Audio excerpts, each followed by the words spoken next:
fuck going on, bro? This is the voiceover. Somehow, my fucking intro fucked up, so I'm just gonna redo this shit. But y'all niggas see the title. Y'all niggas goddamn like, subscribe, nigga. We out there. And the future is incredibly bright. The ascension of Triple H to the WWE throne was initially met with a batch of optimism. The game had long been praised for his work as NXT's creative honcho, so seeing him steer WWE in a similar direction was going to make for incredible viewing. But nothing lasts forever, particularly in the world of pro wrestling. The past year in particular, for WWE, with varying degrees of disappointment, seeing the company fall from its 2022 to 2024 perch. Oh my god, bro. WWE have made. Be sure to subscribe and hit that notification bell for daily wrestling videos, and follow us on Facebook for exclusive lists. Number 10, the expansion of 2-night events. Oh yeah, this shit was retarded. That shit dumb in here. How they do that? Expansion of WrestleMania.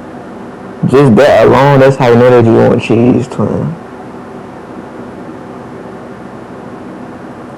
Into a 2-night party was a necessary move designed to keep the magic alive throughout a period of worldwide depression until when they started it, WWE revealed the cards. Lifeless bouts like Drew Gulak versus Cesaro, Bobby Lashley versus Aleister Black, and Liv Morgan versus Natalya were essentially Raw matches taped against a WrestleMania backdrop. Other hotly anticipated showdowns, such as Edge and Randy Orton's Last Man Standing affair, were elongated beyond the realm of possibility. Even when the world offered no alternative, a weekend of 6+ hours of wrestling was just too much for some. Later, WWE has only doubled down on their mess. WrestleMania remains a 2-night fiesta, while SummerSlam has also been expanded to feature both a Saturday and Sunday lineup, much to the regret of anybody who paid to watch Jelly Roll struggle his way through the motions. Moving forward, it's inevitable that WWE will have a 2-night expansion of the Royal Rumble, Survivor Series, and even Money in the Bank, with these plans set to become a reality within the next year. I might get WWE 25 Survivor Series and 2027's Royal Rumble soon in the soon. Real soon. I don't know, by the time they would have get 26 might come out. From WWE, a company which values advertising revenue, which is doubled on a 2-show weekend over a quality product. Number 9, too many wrestlers. But the biggest problem with wrestling promoters is that they just sign everyone. WWE does it, AEW does it, and TNA is getting there. MLW has whoever the... This nigga. 3 don't want. Yeah, he fell off that bad, twin. I ain't gonna lie, but I ain't never really like this nigga, cause like, why the fuck you wrestling with no feet, my nigga? Like, that shit weird. The difference between... No, his shit smell like duck sauce. WWE and the others, though, is that they don't have the creative capability to make the full and best use of their deep talent pool. This is best exemplified when you divert your eyes away from the top of the table. WWE wants you to think that its chosen few of Cody Rhodes, Roman Reigns, etc. are the best in the world. They're in the discussion, sure, but from a pure wrestling perspective, there are dozens, potentially hundreds, who are more capable and more exhilarating to watch further down the card. What's up, it's Spider-Line. That was kind of cool. Now I'm wearing Under Armour Kiki to make me feel comfortable. The Creed brothers, for instance, were a Hall of Fame tag team in NXT, but nobody's on the main roster. This extends to WWE's inability to create new stars. They haven't truly created one for over a decade, well, perhaps even longer. Look at Damian Priest. He won the Money in the Bank, became the World Heavyweight Champion at WrestleMania, and transformed into a beloved babyface, is now struggling to breathe amongst a bloated locker room.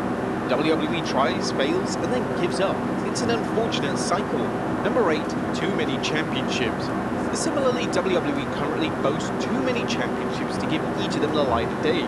Across Raw, SmackDown, NXT, Evolve, and the IT program, as well as WWE's trophy cabinet, it totals to about 23 titles, but truthfully, unless it's either the main roster world titles, WWE will not handle the booking of its championships correctly. Cast your eyes to the Women's United States Championship, introduced at the same time on SmackDown as the Raw Women's Intercontinental Championship, which has received considerable superior booking, but the US title has struggled under Paul Levesque's weak penmanship.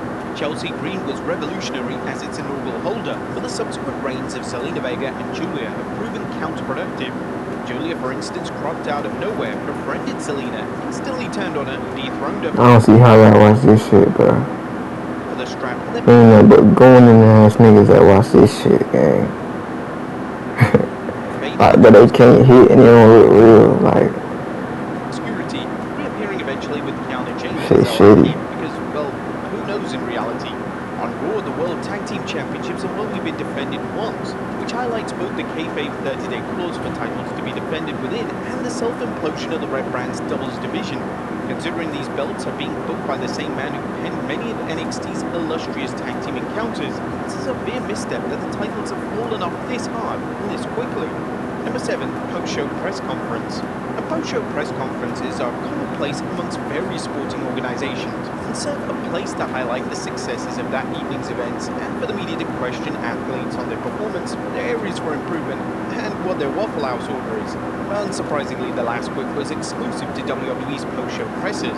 No offense, Malcolm. Introduced shortly after Paul Triple H Levesque ascended to WWE's throne, the company's press conferences have traditionally been held within the confines of kayfabe, with its roster typically appearing in full character and responding to questions as such.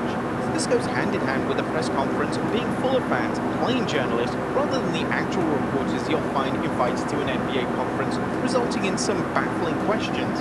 WWE appears to have now canned these media gatherings, doing so without forewarning to its traveling media ahead of SummerSlam 2025, where Brock Lesnar returned to the company after being named in the Janelle Grant lawsuit 44 times.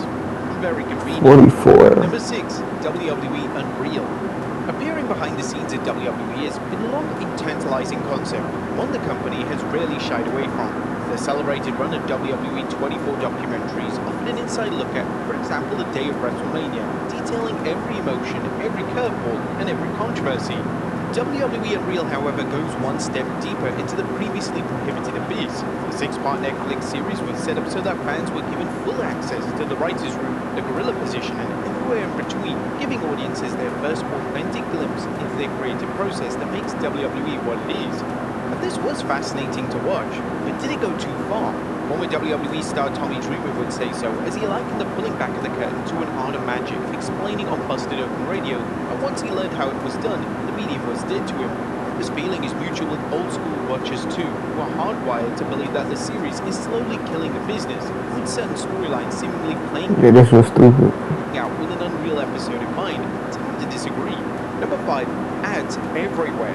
And pro wrestling and advertising have long been bedfellows, but in 2025, it's become a little too much.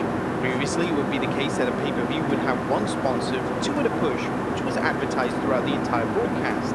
Now, though, it isn't rare to see sponsors for specific matches. You even got cash up on his head. With embarrassingly grotesque logos taking center stage on the ring and on the surrounding LED panels. They might Ain't no cash up with that up, twin. taking away the mystique and intensity of what should be a heated feud ender. A Hell in a Cell match is instantly less hellish when Michael Cole introduces it as being sponsored by Wingstop. The concept isn't going anywhere, of course, and that's fine. Adverts aren't I just stepped on somebody. it as being sponsored by Wingstop. The concept isn't going anywhere, of course, and that's fine. Adverts aren't the issue, it's the frequency of them that rolls eyes. Raw and SmackDown should not be lambasted with advert upon advert because, realistically, no one wants to trench through the minefield of circa 2025 WWE television to hear about WWE's latest product placement. But it isn't just Raw and SmackDown that fans need to worry about.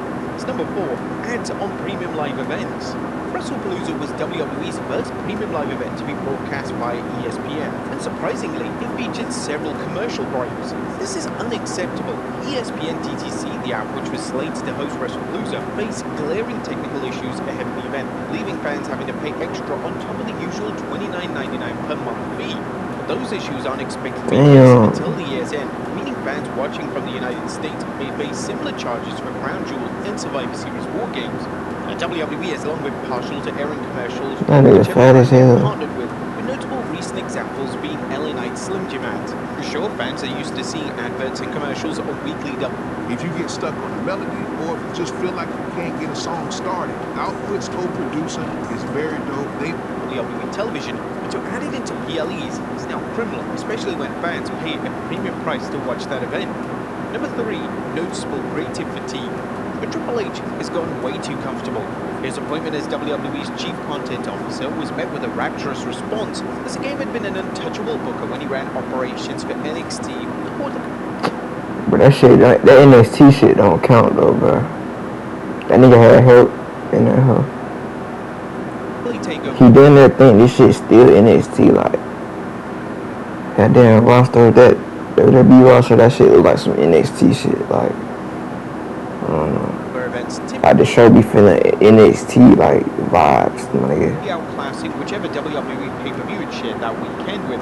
The response was, for a while, deserved. He got the fuck out of here. WWE reached its hottest peak in well over a decade. Its tenure reached its boiling point at WrestleMania 40, however, and it's been going downhill ever since.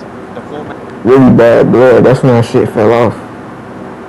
Bad blood, man. for every Raw and SmackDown follows the exact same pattern. Rivalries are rarely tied up to allow for easy and Damn, that shit crazy though. Cause I was supposed to go to that shit. That shit was in Atlanta. The bad blood. That's when everything just, that shit stopped. Like, shit just became ass, man. That when that shit just fell off, man. Yeah. indeed lazy revisitations. Superstars are booked in the same matches month after month. I'm thinking this nigga Roman coming back for blood, twin. Like, oh god. Man, that nigga jobbing out, twin. Hell no. Tiffany Strand has beaten both Nia Jax and Jade Cargill, and yet both are apparently deserving of becoming Tiffany's next women's championship contender. This then ties back into This his beliefs shit, in the ability to create new stars. He still believes that DIY are capable of thriving on the main roster. Further up the card, Randy Orton has been eyeing the WWE Championship ever since he came back, but it's a story beat that WWE has failed to capitalize on. Long-term storytelling, Looking from a man who's more focused on getting himself over rather than his own employees. Number 2, celebrities being the priority. Well, there's nothing wrong with celebrities becoming intertwined in the world of pro wrestling until they become the priority. Take Travis Scott. WWE That was crazy, yeah. John Cena's heel. That was fucking insane. But the actual arc of Cena finally becoming the bad guy was ultimately retconned from history. It was a waste of the final year of Cena's career, all because WWE wanted to generate a bit of cheap publicity. At SummerSlam, Jelly Roll was in a featured tag match, while the Women's United States Championship match was relegated to the pre-SummerSlam SmackDown.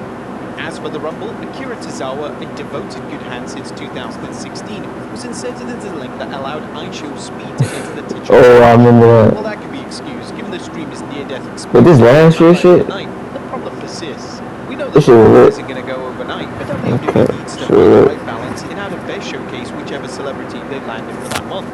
And number 1, insane ticket prices. If you've attended a WWE event in 2025, then congratulations, you're probably now bankrupt.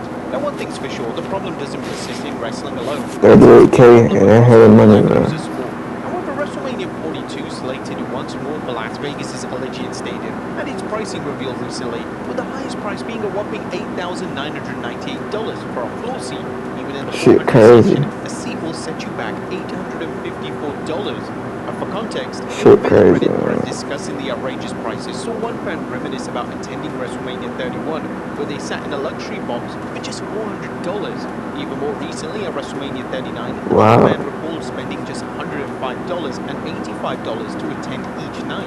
When quizzed Wow. at Universal Studios on the high ticket price to attend a WWE event, Nick Khan, the president of WWE, simply stated, "I understand, implying that it's out of its control. As the president, if he isn't setting the prices, then who really is?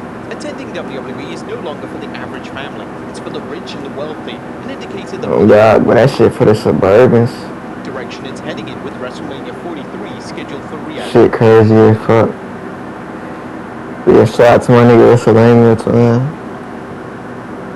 They be going stupid. Yeah, y'all niggas got there, like, subscribe. Y'all got any recommendations, y'all niggas put in the comment section. And we out.